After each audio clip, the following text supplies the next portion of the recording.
Let's start. We will start software engineering unit 3, that is system requirements. और and I'm going to share you the screen. इसको देखिएगा. Hopefully सबको visualise हो रहा होगा software requirements, है ना. तो इसमें देखिएगा कि कौन कौन सी जो चीज़ें हैं वो बताई गई हैं. Software requirements, basically software requirements क्या होता क्या है, पहले हम लोग ये डिस्कस करेंगे. Try to understand the matter. Software requirements हम लोग पिछले बार जो हम लोगों ने पढ़ा था सिस्टम एनालिसिस एंड जिसको कि हम लोग SAMIS बोलते थे, system analysis and management information system. Last semester में हम लोगों ने पढ़ा था. तो उसमें भी ये चीज़ें थी कि सिस्टम रिक्वायरमेंट्स उसमें था.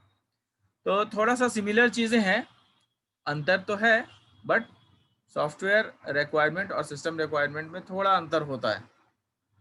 तो ये जो आपका सॉफ्टवेयर रिक्वायरमेंट है, इसमें कहता है the process of establishing the service that the customer requires from a system and the constraints under which it operates and is developed. समझिएगा ध्यान से इसको. कहता है कि जो सॉफ्टवेयर है, आपका जो सॉफ्टवेयर है, आप एक दिन में आप सॉफ्टवेयर को नहीं बना सकते. आज आपको मन किया कि नहीं मुझे सॉफ्टवेयर बनाना है, तो you will have to plan.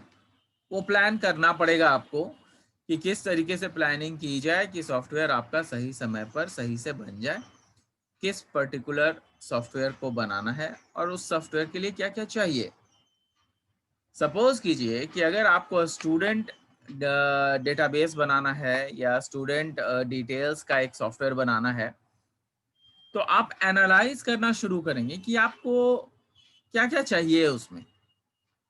तो सबसे पहले आपको जो ऑब्वियसली स्टूडेंट डिटेल्स बना रहे हैं, तो ऑब्वियसली स्टूडेंट अगर वर्ड जुड़ जाता है तो इसका मतलब ये है कि आप कोई भी ऐसा सॉफ्टवेयर बना रहे हैं जो स्टूडेंट से रिलेटेड होगा. मतलब जो स्टूडेंट होगा वो किसी न किसी बेसिस पे कमर्शियली आपसे अटैच्ड होगा, चाहे आपके इंस्टीट्यूशन से अटैच्ड होगा. तो जब कमर्शियल की बातें आती है और कमर्शियली आप कुछ काम करना चाहते हो जिससे कि आप कुछ फ़ायदा कमा रहे हो, तो फिर क्या होता है कि उसमें आपको हर चीज़ कमर्शियल देखना पड़ता है. जैसे आप घर में बैठ करके सॉफ्टवेयर डेवलप करके और उसको जो है मार्केट में नहीं उतार सकते हो. उसके लिए आपको क्या करना पड़ेगा, उसके लिए you will have to take certain permissions. वो certain permissions from the government. और सारे गवर्नमेंट से परमिशन लेने के बाद हम लोग क्या करते हैं कि गवर्नमेंट के परमिशन लेने के बाद उस पर्टिकुलर एक साइट बनाते हैं और उस साइट का गवर्नमेंट रजिस्ट्रेशन भी करवाते हैं. वही नहीं, आपका जो सॉफ्टवेयर कंपनी है उसका रजिस्ट्रेशन होता है और उसका रजिस्ट्रेशन करने के बाद हम लोग क्या करते हैं कि उसमें वो जो गवर्नमेंट के जो नॉर्म्स हैं उसको दिखाते हैं, उसको दर्शाते हैं. अब गवर्नमेंट का नॉर्म्स क्या है, तो गवर्नमेंट का नॉर्म्स ये है कि जब आप कोई कंपनी खोल रहे हैं तो कंपनी खोलिएगा तो उसमें जितनी भी चीज़ें यूज़ होंगी वो कमर्शियल बेसिस पे यूज़ होंगी. अब कमर्शियल बेसिस पे कौन कौन सी चीज़ें यूज़ हो सकती हैं, तो आपको जो बिल्डिंग लेना होगा अगर वो आपका अपना है, well and good, very nice. नहीं है तो उसका लीज कॉन्ट्रैक्ट आपके पास होना चाहिए. जिससे भी लिए हैं, मकान मालिक से लिए हैं, किसी रेंट पे लिए हैं, तो उसका लीज कॉन्ट्रैक्ट होता है, वो लीज कॉन्ट्रैक्ट चाहिए होता है. अब वो लीज कॉन्ट्रैक्ट जो बनता है वो 2 महीने, 4 महीने, 6 महीने, 11 महीने का नहीं बनता, बल्कि 3 साल का बनता है. तो इट डिपेंड्स कि आप जो कंपनी खोलने जा रहे हैं तो उसके लिए आपको कौन कौन सी रिक्वायरमेंट की ज़रूरत है. तो आपको एक बिल्डिंग चाहिए, आपको उसमें 15-20 कंप्यूटर चाहिए, उसमें आपको 15-20-25 काम करने वाले चाहिए. उसमें कुछ जो है स्किल्ड लोग होंगे, मतलब कि जो इंजीनियरिंग स्किल्ड से रिलेटेड लोग होंगे वो होंगे. कुछ लोग ऐसे होंगे जो कि इंजीनियरिंग स्किल से नहीं होंगे, बल्कि क्या होंगे, वे लोग नॉन टेक्निकल बैकग्राउंड से होंगे। कुछ लोग ऐसे होंगे जो सेमी स्किल्ड होंगे, कुछ लोग ऐसे होंगे जो लोग 4th ग्रेड एम्प्लॉय होंगे, कुछ लोग 3rd ग्रेड एम्प्लॉय होंगे। तो कुल मिलाकर के ऐसा होता है कि आप एक कंपनी में जब आप काम करते हो तो उस कंपनी में हर तरह के रिक्वायरमेंट्स होते हैं, हर तरह के लोगों की रिक्वायरमेंट होती है। अब आप कहिएगा कि सर सॉफ्टवेयर इंजीनियर का ज़रूरत है, सॉफ्टवेयर इंजीनियर रहेगा काम हो जाएगा। भाई सॉफ्टवेयर इंजीनियर का अगर ज़रूरत होता तो क्या केवल सॉफ्टवेयर इंजीनियर से काम हो जाएगा? आप जब कॉलेज जाते हैं पढ़ने के लिए, तो आप कॉलेज में पढ़ने जाते हैं तो केवल टीचर और स्टूडेंट रहेंगे तो काम हो जाएगा? नहीं होगा। उसके लिए थर्ड ग्रेड स्टाफ भी चाहिए, प्रिंसिपल भी चाहिए, 4th ग्रेड स्टाफ भी चाहिए। अगर 4th ग्रेड स्टाफ आकर के पूरा आपका बेंच डेस्क अरेंज नहीं करेगा, रोज झाड़ू नहीं लगाएगा, रोज क्लीन नहीं करेगा सब कुछ, तो आप बैठ पाइएगा? आप डेली नहीं बैठ पाइएगा। तो this is how it happens in an industry. जब भी आप कंपनी के नॉर्म्स को देखते हो, तो सारे कंपनी के नॉर्म्स को देखते हुए ये जो काम करते हैं हम लोग, ये काम जो है वो सारा काम जो है वो किसी न किसी रूप से गवर्नमेंट को बता करके कमर्शियली यूटिलाइज करना पड़ता है किसी भी जगह को। वही नहीं, जो आपका इलेक्ट्रिसिटी का जो परमिशंस होता है वो सब भी कमर्शियल होना चाहिए। क्यों? क्योंकि आप जो गवर्नमेंट जो इलेक्ट्रिसिटी देती है वो सब्सिडरी पे देती है। इंडिया में सब्सिडरी पे देती है। जो चार्जेस आते हैं वो 15-20 रुपए के चार्जेस होते हैं, लेकिन आपको मिलता है 7 रुपए 8 रुपए में। तो 12 रुपए गवर्नमेंट पे करती है आपके लिए। तो वो सारे चार्जेस, जब आप उसी इलेक्ट्रिसिटी से जब आप अपना फायदा कमा रहे हो, तो वो चार्जेस गवर्नमेंट नहीं बियर करेगी ना। गवर्नमेंट क्यों बियर करेगी? फायदा आप अपने लिए कमा रहे हो। सॉफ्टवेयर आप बनाओगे, उसको डेवलप करोगे, उसको मार्केट में उतारोगे, उसको बेचोगे, उसको, तो उससे फायदा कौन कमाएगा? आप ही कमाओगे। तो गवर्नमेंट वो अपना इलेक्ट्रिसिटी अपने पैसों पे इलेक्ट्रिसिटी दे करके आपको क्यों फायदा देगी? इसीलिए हम लोगों को क्या करना पड़ता है, कमर्शियल कनेक्शंस लेने पड़ते हैं हर चीज़ के। इवन आप इंटरनेट कनेक्शन लीजिएगा तो वो आप होम वाला, घर वाला इंटरनेट कनेक्शन नहीं ले सकते हैं, वो कमर्शियल बेसिस पे आपको इंटरनेट कनेक्शन लेना पड़ेगा। तो there are lots of things which we have to keep it in our mind when we are opening a company. और जब कंपनी खोलते हैं तो इसीलिए खोलते हैं क्योंकि उसमें, ताकि हम लोग उसमें सॉफ्टवेयर डेवलप कर सकें। और एक सॉफ्टवेयर डेवलप करने के लिए हम लोग कंपनी नहीं खोलते हैं। सॉफ्टवेयर की रिक्वायरमेंट बढ़ती चली जाती है। सॉफ्टवेयर, एक सॉफ्टवेयर से दूसरा, दूसरा से पांचवा, पांचवा से 20वां, और इस तरीके से जो है हम लोग एक एक साल में करीबन, it depends upon the number of softwares which the company gets. कई एक कंपनी ऐसा है कि 500-500 सॉफ्टवेयर भी साल भर में बना लेती है। कई एक कंपनी ऐसा है कि बड़े बड़े काम जो है वो सब देखती है, जिसमें कि अब 6 महीने में, 3 महीने में एक पर्टिकुलर सॉफ्टवेयर बना पाती है।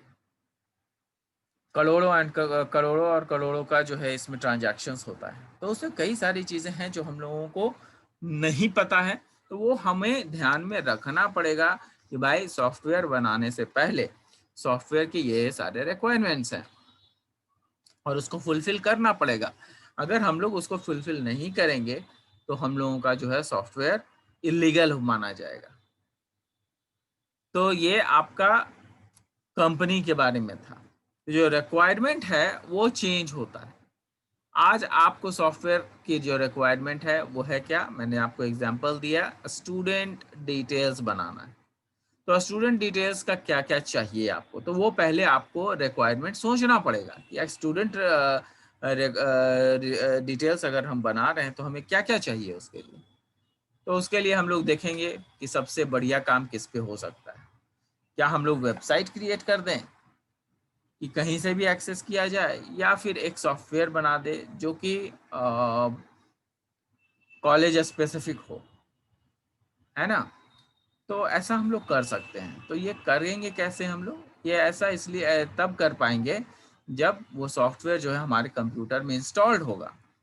और उसको बनाने के लिए जो है, सॉफ्टवेयर को बनाने के लिए जो है, हम लोग किसी ना किसी प्लेटफॉर्म का इस्तेमाल करेंगे। तो यहाँ से रिक्वायरमेंट शुरू हो जाती है। ये रिक्वायरमेंट है क्या? तो सबसे पहले तो रिक्वायरमेंट ये है कि आपको एक प्रोजेक्ट चाहिए। प्रोजेक्ट मतलब सॉफ्टवेयर बनाने के लिए सॉफ्टवेयर चाहिए। अगर सॉफ्टवेयर बनेगा तो उसका जो प्रोडक्ट बनेगा, वो प्रोडक्ट जो है वो किस तरीके का होगा। तो सॉफ्टवेयर जो बनेगा, जो प्रोडक्ट बनेगा, वो सॉफ्टवेयर जो है वो आपका बेसिकली आपके जितने भी रिक्वायरमेंट्स हैं उसको पूरा करेगा। जैसे स्टूडेंट डिटेल्स अगर बना रहे हैं तो स्टूडेंट का चाहिए, स्टूडेंट का डिटेल्स चाहिए हुआ ना उसमें, हर एक स्टूडेंट का। तो वो स्टूडेंट खुद से भी डाल सकते हैं। तो अगर वो स्टूडेंट को आईडी और पासवर्ड जनरेट कर दिया जाए तो आईडी और पासवर्ड पहले बनाना होगा। फिर उसके बाद ये फ्रंट एंड होगा, फिर एक बैक एंड होगा जिसमें कि आपका डेटाबेस होगा। उस डेटाबेस से डेटा को उठाया जाएगा ताकि जो है आपका फ्रंट एंड में जो आप काम कर रहे हो उस पर काम हो सके। अब फ्रंट एंड क्या होता है? फ्रंट एंड और बैक एंड आप लोगों को पहले भी बताया जा चुका है। फ्रंट एंड क्या होता है?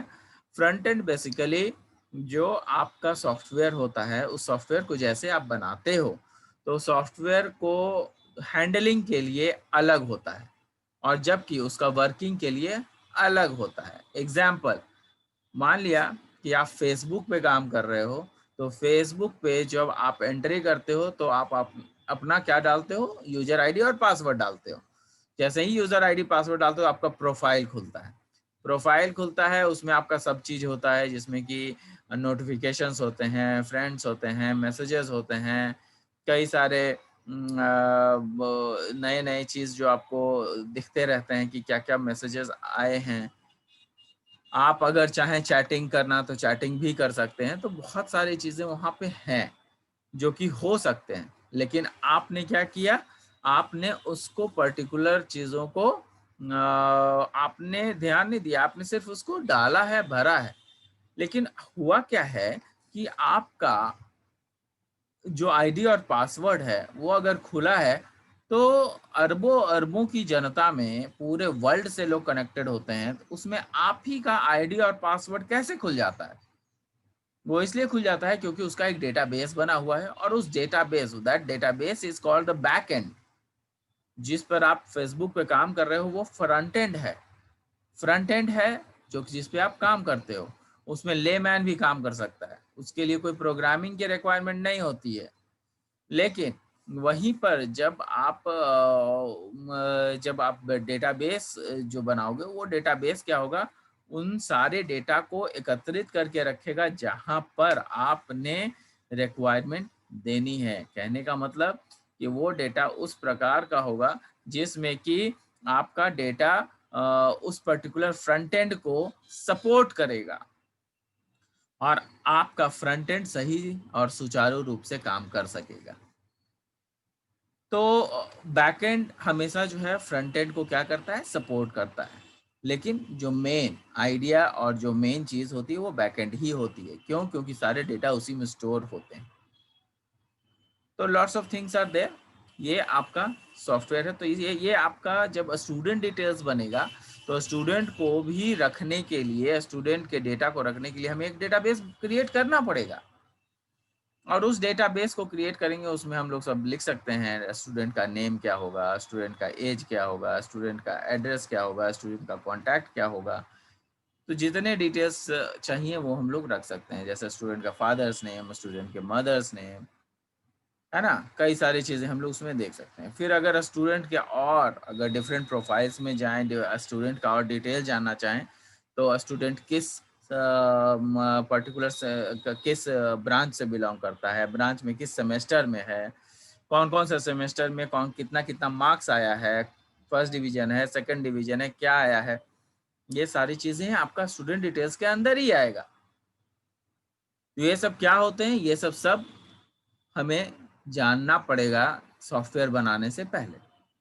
सॉफ्टवेयर जब हम लोग बना रहे होते हैं तो उस समय हमें ये सोचना पड़ेगा कि अच्छा, अगर हम सॉफ्टवेयर बना रहे हैं तो सॉफ्टवेयर के लिए कौन कौन सी रिक्वायरमेंट है। अगर स्टूडेंट डेटाबेस हम बना रहे हैं तो स्टूडेंट डिटेल्स अगर हम लोग बना रहे हैं सॉफ्टवेयर में, तो हम लोग को सबसे पहले रिक्वायरमेंट है कि कौन सा प्लेटफॉर्म पे बनाया जाए, सी पे बनाया जाए, C++ पे बनाया जाए, जावा पे बनाया जाए, या फिर किसी HTML प्रोग्रामिंग से बनाया जाए, स्ट्रट से बनाया जाए, PHP से बनाया जाए, कौन से प्रोग्रामिंग लैंग्वेज पे बनाया जाए। एक दूसरी चीज़, उसके लिए एक पर्टिकुलर कौन सा डेटाबेस लिया जाए, MS एक्सेस लिया जाए, MS power point sorry MS access लिया जाए, या फिर आपका ओरेकल लिया जाए, ओरेकल 10G लिया जाए, क्या लिया जाए, ये डिपेंड करेगा, है ना। तो ये हमारा रिक्वायरमेंट होगा, और रिक्वायरमेंट होगा कि इतने सारे चीज़ को डेवलप करने के लिए कितने इंजीनियर्स चाहिए। अगर एक बंदा काम करेगा तो उसको तो महीनों लग जाएंगे। तो ये काफ़ी छोटा सॉफ्टवेयर है, स्टूडेंट डिटेल्स, तो इसको एक हफ्ते में ख़त्म कर लेना है, और एक वीक में ख़त्म करने के लिए 2-3 आदमी तो कम से कम चाहिए, 2-3 इंजीनियर चाहिए। एक डेटाबेस पे काम करेगा, एक फ्रंट एंड पे काम करेगा। फ्रंट एंड पे भी कई सारे लोग काम कर सकते हैं डिफरेंट डिफरेंट मॉड्यूल्स में, जो कि मैंने आपको बताया है कि एक सॉफ्टवेयर को क्या करते हैं, डिफरेंट मॉड्यूल्स में बांट दिया जाता है, छोटे छोटे पार्ट में बांट दिया जाता है, ताकि आपका जो सॉफ्टवेयर है वो सही और सुचारू रूप से बनाया जा सके।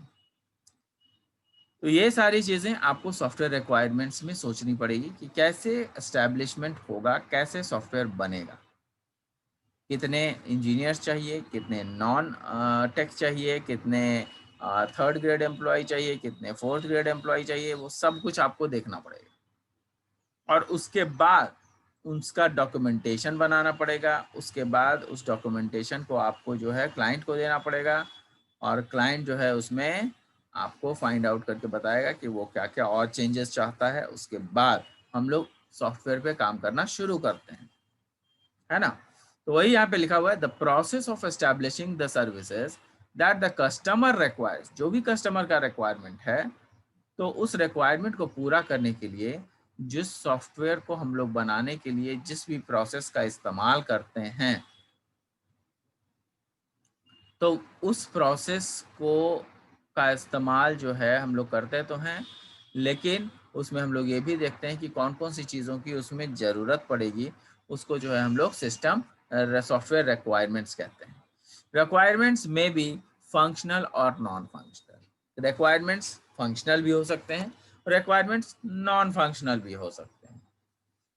अब फंक्शनल और नॉन फंक्शनल क्या होता है? फंक्शनल तो हम लोग जानते हैं कि भाई कोडिंग होगा, टेस्टिंग होगा, ये सब फंक्शनल रिक्वायरमेंट्स है। सॉफ्टवेयर डेवलप होगा तो उसमें प्रोग्राम लिखना पड़ेगा, तो वो सब फंक्शनल रिक्वायरमेंट है। लेकिन जो आपका नॉन फंक्शनल रिक्वायरमेंट्स वो क्या है? तो कुछ नॉन फंक्शनल रिक्वायरमेंट भी होते हैं, जैसे कि कोई ज़रूरी नहीं है कि आप सॉफ्टवेयर बना रहे हैं तो आपको नया टेबल चेयर की ज़रूरत नहीं पड़ेगी। वो तो नॉन फंक्शनल रिक्वायरमेंट है, लेकिन उसकी ज़रूरत तो पड़ेगी ना। कंप्यूटर को कहाँ रखेंगे, आप कहाँ बैठिएगा, है ना। तो ये है कि कई सारे नॉन फंक्शनल रिक्वायरमेंट भी होते हैं। Non functional requirement is a constraint. क्या कहा जाता है? Non functional requirement is a constraint. Non functional requirement क्या है? कुछ अवरोध है ये, अवरोध, जिसको कंस्ट्रेंट को क्या बोलते हैं? अवरोध। Non-functional requirement is a constraint on the system or on the development process. Non-functional requirements क्या है? It is a constraint on the system, अवरोध है सिस्टम के ऊपर, और on the development process, किसी भी डेवलपमेंट को बढ़ाने के लिए ये कुछ अवरोध होते हैं नॉन फंक्शनल रिक्वायरमेंट। जैसे कि मैंने आपको बताया कि आपका जो सॉफ्टवेयर है वो बन तो जाएगा, लेकिन उसको सॉफ्टवेयर को बनाने के लिए हमें टेबल चेयर की ज़रूरत पड़ेगी। अब जब तक टेबल चेयर नहीं होगा, बैठने की जगह नहीं होगी, तब तक हम लोग सॉफ्टवेयर बना ही नहीं सकते। हमारे पास इंजीनियर हैं, हमारे पास सब कुछ है, टेबल चेयर नहीं है, नहीं बना सकते। ठीक है, तो ये सब नॉन फंक्शनल रिक्वायरमेंट में आता है। Now types of requirement. Types of requirement क्या क्या होते हैं? सबसे पहला होता है यूजर रिक्वायरमेंट। तो यूजर रिक्वायरमेंट को समझने की कोशिश कीजिएगा। यूजर रिक्वायरमेंट क्या होता है?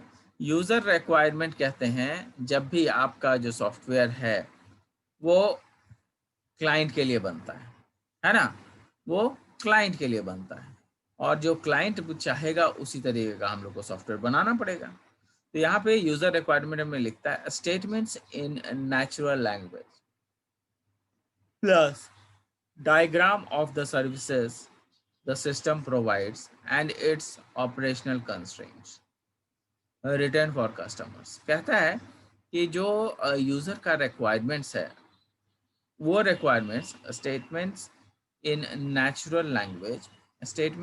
Natural language plus diagrams of the services the system provides. कुछ ऐसे नेचुरल लैंग्वेज के स्टेटमेंट्स होते हैं और कुछ ऐसे डायग्राम्स होते हैं जो कि हम लोग यूज केस डायग्राम के नाम से जानते हैं, और उस यूज केस डायग्राम के जरिए हम लोग सामने वाले जो आपका क्लाइंट है उसको हम लोग दिखाते हैं कि ये चीज़ें हमारे पास है और इन सब चीज़ों के होने पर ही हम लोग काम कर सकते हैं। ठीक है, तो ये आपका ऑपरेशनल कॉन्स्टेंट भी बोलेंगे कि जब तक ये चीज़ अप्रूव नहीं होगा तब तक हम लोग काम को आगे नहीं बढ़ा सकते हैं। अप्रूव कौन करेगा? यूज़र करेगा। यूज़र मतलब क्लाइंट। ठीक है, नेक्स्ट इज सिस्टम रिक्वायरमेंट्स। कई बार ऐसा होता है कि सिस्टम रिक्वायरमेंट की ज़रूरत पड़ती है। सिस्टम रिक्वायरमेंट कहने का मतलब ये है कि जो आपका स्ट्रक्चर्ड डॉक्यूमेंट है, structured document setting out a detailed description of the system services written as a contract between client and contractors। कहने का मतलब यह है कि जो आपका सिस्टम रिक्वायरमेंट्स होता है